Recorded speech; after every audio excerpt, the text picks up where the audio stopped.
Muy buenos días para todos y todas.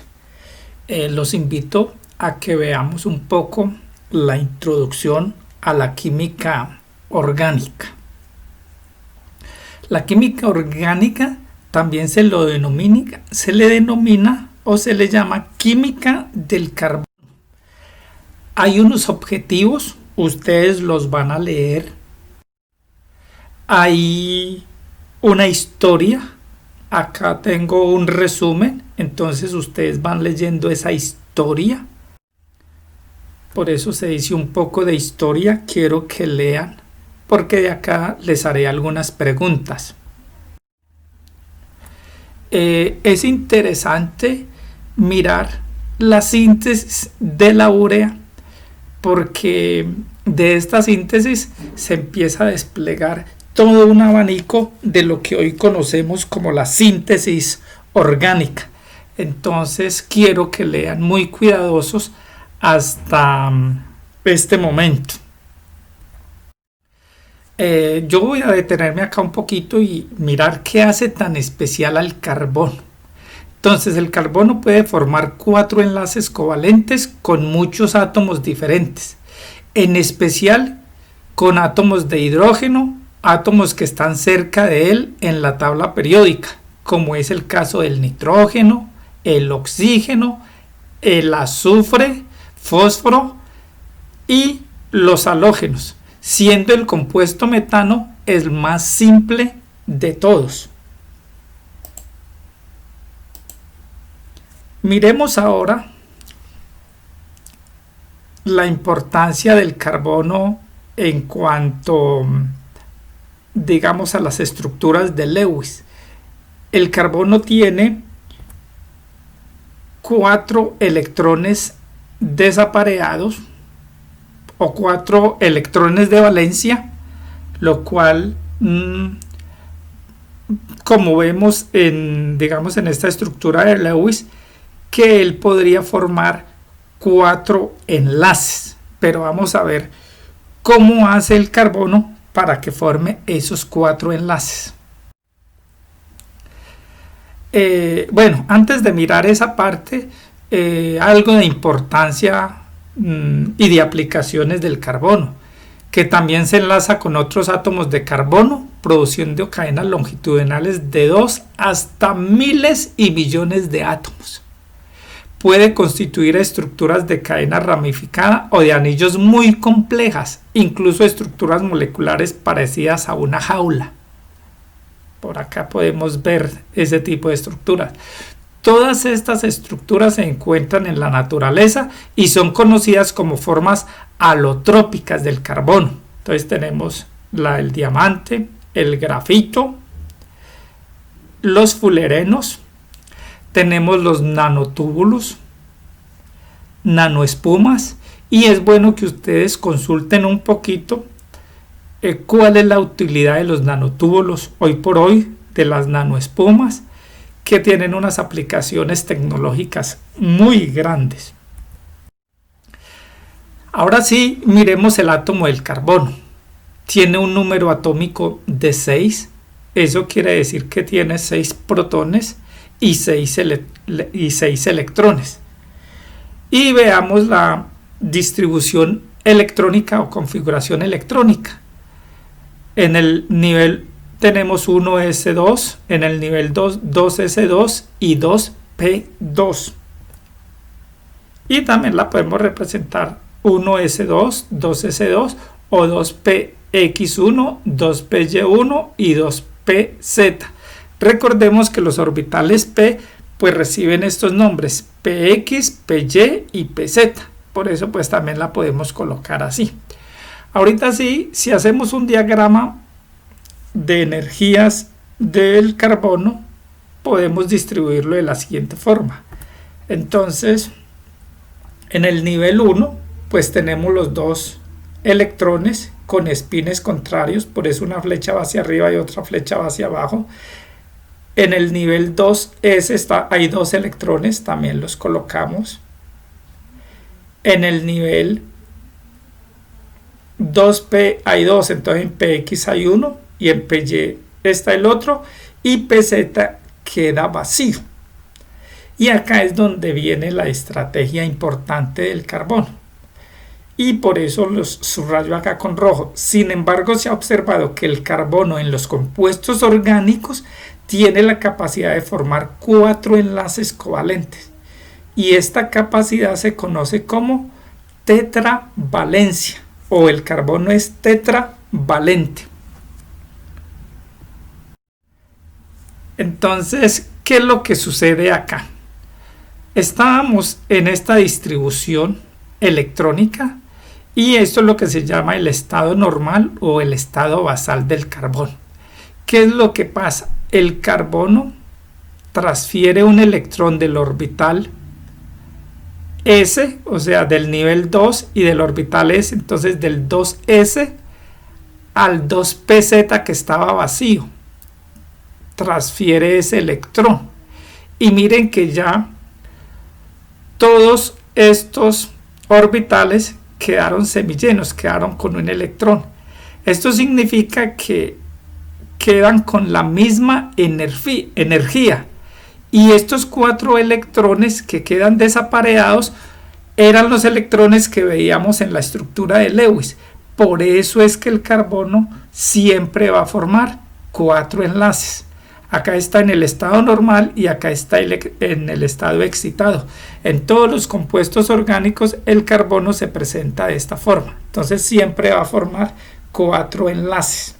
Un ejemplo pues es el metano, donde tenemos el carbono y hay 4 hidrógenos que lo están rodeando.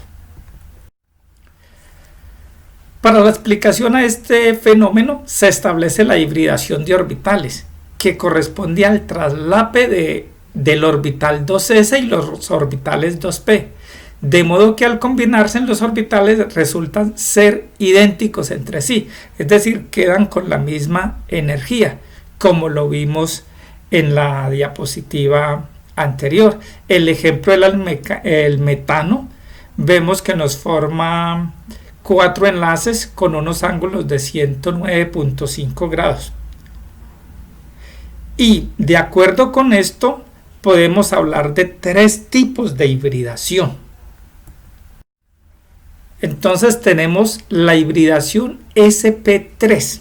Yo lo voy a explicar de una forma muy sencilla, muy elemental, pero pues esto tiene un nivel de profundización pues más allá.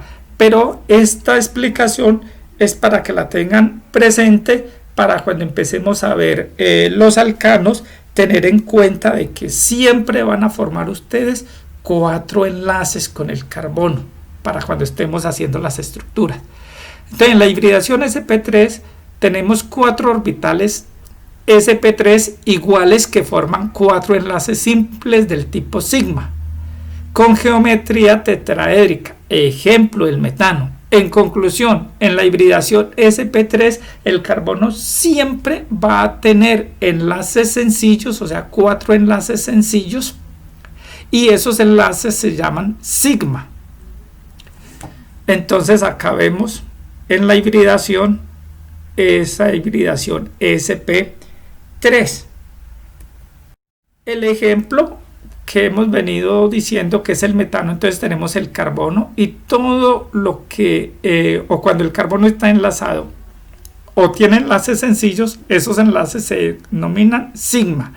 Y el tipo de hibridación, cuando el carbono tiene 4 enlaces sencillos, sabemos que es sp3. Entonces 4 enlaces sencillos tiene hibridación sp3 y un enlace sencillo se denomina sigma, o sea que acá tenemos 4 enlaces sigma, este es sigma, sigma y sigma. Y sabemos pues que la geometría es tetraédrica y que nos forman ángulos de 109.5 grados. Entonces, en una hibridación sp2 vamos a tener 3 orbitales s, p2 iguales que forman enlace sigma, más un orbital pz que está sin hibridizar. Acá lo podemos ver, obteniendo una geometría triangular. El ejemplo es el eteno o el etileno. Esa geometría triangular me forma un ángulo de 120 grados. Acá vemos que en la hibridación sp2 siempre va a haber un enlace doble. Es decir, cuando veamos un enlace doble, sabemos que el tipo de hibridación es sp2. Y también vemos los enlaces sigmas, que son los enlaces sencillos entre carbono e hidrógeno, y un enlace sencillo que va a haber entre carbono y carbono, y un enlace pi. Recuerden que el enlace pi es un enlace que la nube electrónica está tanto por encima como por debajo. Entonces recuerden que una hibridación sp2 es porque en la molécula hay un doble enlace. En una hibridación sp vamos a tener dos orbitales s y p iguales que forman enlace sigma, más dos orbitales p sin hibridizar, los vemos acá, que formarán enlaces pi, y se obtiene una geometría lineal. El ejemplo es el etino o el acetileno. Acá vemos los enlaces pi. También tenemos el enlace sigma, que es el enlace sencillo, y los enlaces sigma, carbono e hidrógeno. Entonces, una hibridación sp establece o quiere decir que el carbono tiene un triple enlace. O sea, cuando hay un triple enlace en el carbono, hay una hibridación sp. Esa hibridación sp pues forma un ángulo de 180 grados. Acá vemos los enlaces sigma y vemos los enlaces pi representados con azul. Recordemos que la nube del enlace pi está tanto por encima como por debajo. Eso hace que la molécula prácticamente no pueda rotar. Bueno, por último, los compuestos orgánicos que forman enlaces simples se conocen como saturados y los que forman enlaces dobles o triples como insaturados. Entonces, saturado es porque el carbono tiene el máximo número de hidrógenos que puede tener. Recuerden que el carbono debe tener 4 enlaces. Entonces, si en estos 4 enlaces el carbono tiene 4 hidrógenos, se dice que es un carbono saturado. Tiene la mayor cantidad de hidrógenos. Insaturados cuando ya no tiene esa mayor número de hidrógenos. Digamos que este carbono debería tener 4 hidrógenos, pero vemos que tiene solamente 1 y 2. Lo mismo este otro carbono, 1 y 2. Estos carbonos son insaturados porque pues no tienen la máxima cantidad de hidrógenos que debieran de tener. ¿Y por qué se presenta insaturado? Porque hay un doble enlace. Lo mismo en el triple enlace, acá todavía está más insaturado porque solo tiene un hidrógeno y el carbono tiene 4 enlaces. Acá los vemos 1, 2, 3, 4 enlaces, pero en esos 4 enlaces solo tiene un hidrógeno, por eso se dice que es insaturado. Entonces, un compuesto saturado es muy estable, mientras que uno insaturado es inestable, es decir, que reacciona muy fácilmente. Bienvenidos entonces a la química orgánica y muchas gracias. Les dejaré un taller explicándoles un poco más sobre la hibridación y en los formularios Google haremos las preguntas pertinentes. Muchas gracias.